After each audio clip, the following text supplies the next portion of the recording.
এক দশক পর বড় পর্দায় ফিরছেন দেব শুভশ্রীর জুটি। মুক্তি পেতে চলেছে তাদের বহু প্রতীক্ষিত সিনেমা ধূমকেতু।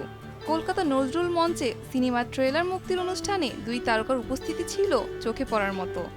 আরও একবার এই জনপ্রিয় জুটিকে এক ফ্রেমে পেয়ে উচ্ছ্বসিত ভক্তরা। অনুষ্ঠানে হাসি ঠাট্টা, মজা মশকরা আর পুরনো দিনের স্মৃতিচারণ সব মিলিয়ে জমে উঠেছিল পরিবেশ।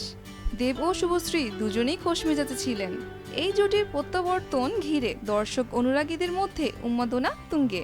তার প্রমাণ মিলেছে ট্রেলারের লঞ্চে।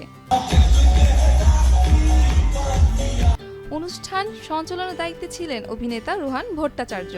দর্শকদের তরফে আসা প্রশ্নগুলো তিনিই পৌঁছে দেন দুই তারকার কাছে। মঞ্চে দুই তারকাকে একসঙ্গে দেখে উচ্ছ্বাসে ফেটে পড়েন উপস্থিত দর্শকরা। সঞ্চালক শুভশ্রীকে প্রশ্ন করেন তিনি দেবকে কিছু বলতে চান কিনা। উত্তরে চ্যালেঞ্জ সিনেমার সেই ভাইরাল সংলাপ দিয়ে শুরু করেন অভিনেত্রী। বলে, আমার সঙ্গে বন্ধুত্ব করবে? হেসে ওঠেন সকলে। পাল্টা দেব বলেন, কেন? এরপরই শুভশ্রীর মুখে শোনা যায়, এমনি। এরপরই একে অপরের দিকে বাড়িয়ে দেন বন্ধুত্বের হাত। দীর্ঘ বিরতির পর দেব শুভশ্রীকে এক মঞ্চে দেখে চোখ জুড়িয়ে যায় সবার। সেই সঙ্গে সবার নজর কাড়ে প্রিয় তারকাদের কালো রঙের পোশাক।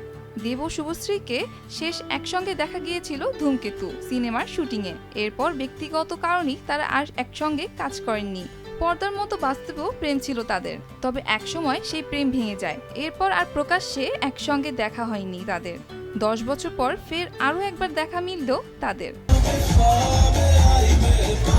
দেব শুভশ্রীর সম্পর্কটা বিয়েতে গড়ানোর কথা ছিল। অনুরাগীরাও অধীর আগ্রহ নিয়ে অপেক্ষা করছিলেন প্রিয় জুটির বিয়েটা দেখবেন। তবে শেষ পর্যন্ত প্রেমটা ভেঙে যায়, তার কারণ আজও অজানা। নানা জটিলতা পেরিয়ে ধূমকেতু মুক্তি পাচ্ছে। আসছে 14ই আগস্ট। নজরুল মঞ্চে দীর্ঘ আলোচনায় উঠে আসে সিনেমার শুটিংয়ের নানা স্মৃতিকথা। অজস্র মানুষ ভিড় জমিয়েছিলেন সামনে থেকে তাদের একসঙ্গে এক ঝলক দেখার আশায়। এখন অপেক্ষা সিনেমার মুক্তির। ফারজানা হালিমা, ভোরের কাগজ।